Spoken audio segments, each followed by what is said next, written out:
there are more than 230 million Muslims living in India, and our forefathers rejected the two-nation theory. Can Pakistan tell the world why are they shooting at the Iranian checkpost? Pakistani deep state, the Pakistani ISI, the Pakistani military, their aim and objective is to always create problems in India, to destabilize India in any way, whatever. And they have been sponsoring, they have been promoting, they have been training terrorists inside their own country. Well, Pakistan conveniently forgets that there are more than 230 million Muslims living in India, and our forefathers rejected the two-nation theory. We rejected the two-nation theory proposed by Mr. Jinnah, and we accepted India as our country, and will continue to stay here.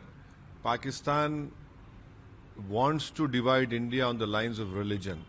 It wants to create more friction between Indian Muslims and Hindus and other communities over here.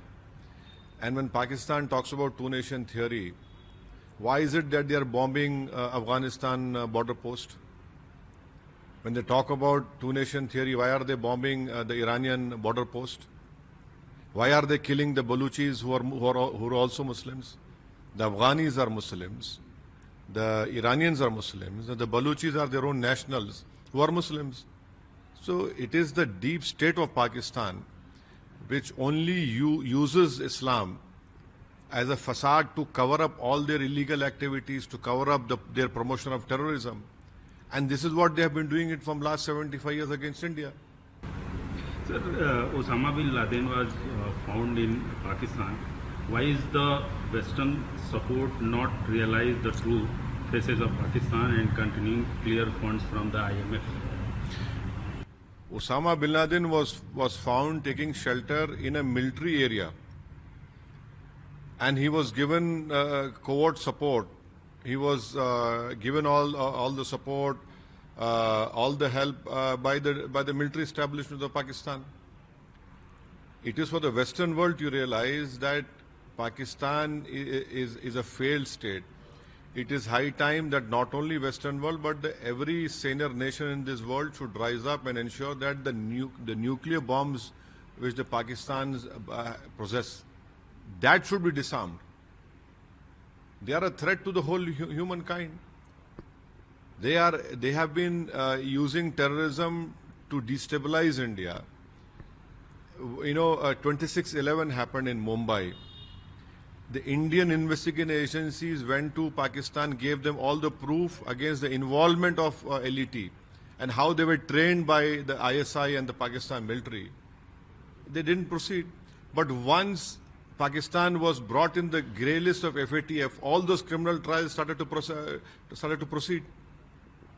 Pathankot, in our Air Force base, the terrorists trained in Pakistan came and attacked in Indian Air Force station.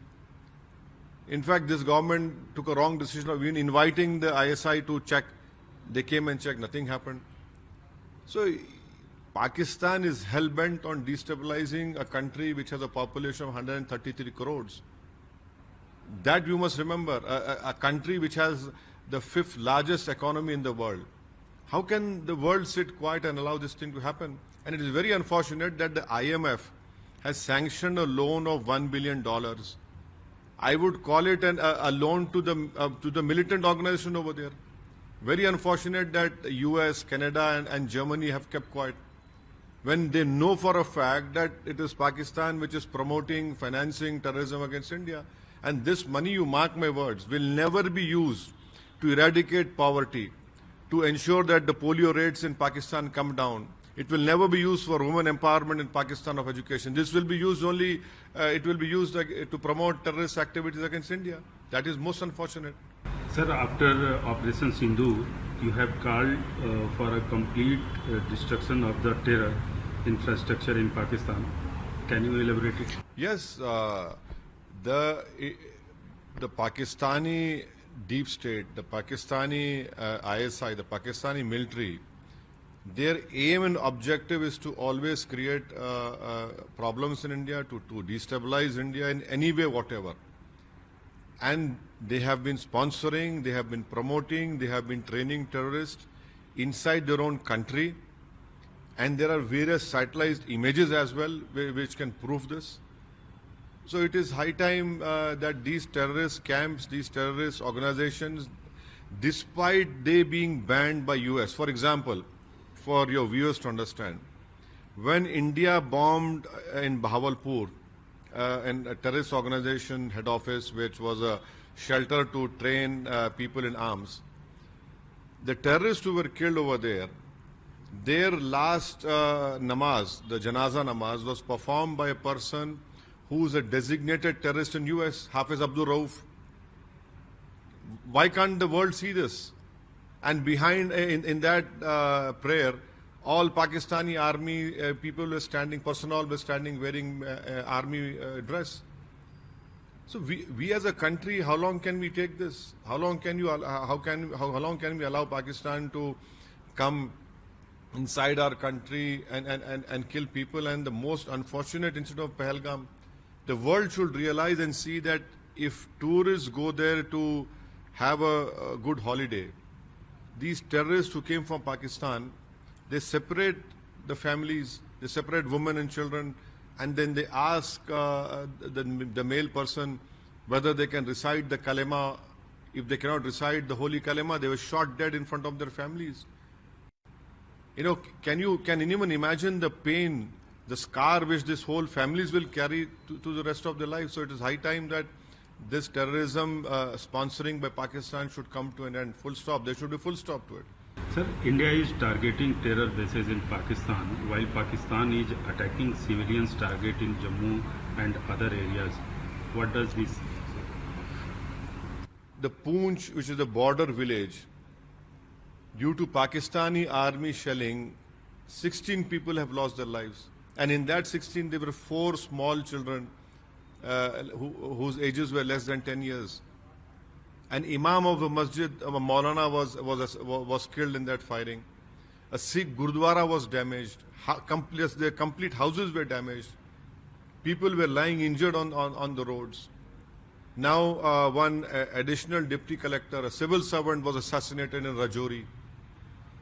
You know, you are sending drones which are killing common people. They have damaged a hospital in Srinagar, a hospital in Jammu. This is what Pakistan has always been doing, and this is what Pakistan will continue to do. Would you say that all religion in India are united and fighting the common enemy, which is Pakistan? Definitely. This time around, the unity and the unanimity I'm seeing in our country against Pakistan-sponsored terrorism is tremendous. And all the tricks and all the deviousness which Pakistan possesses, which they're trying to create differences, it will not work this time around.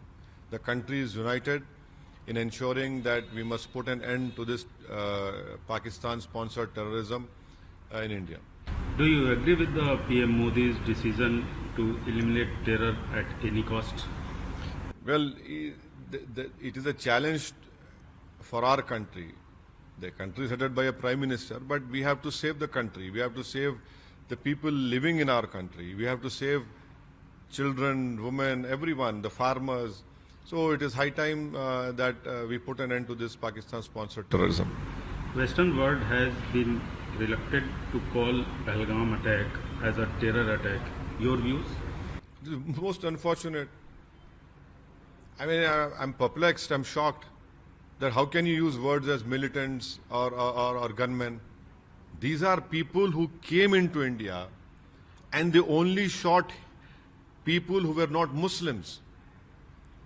What would you call them? If a terrorist comes and asks you what is your religion, can you recite the holy kalima, which is an assertion of our faith, and they kill in the name of religion? So they are terrorists only. How can you have two rules?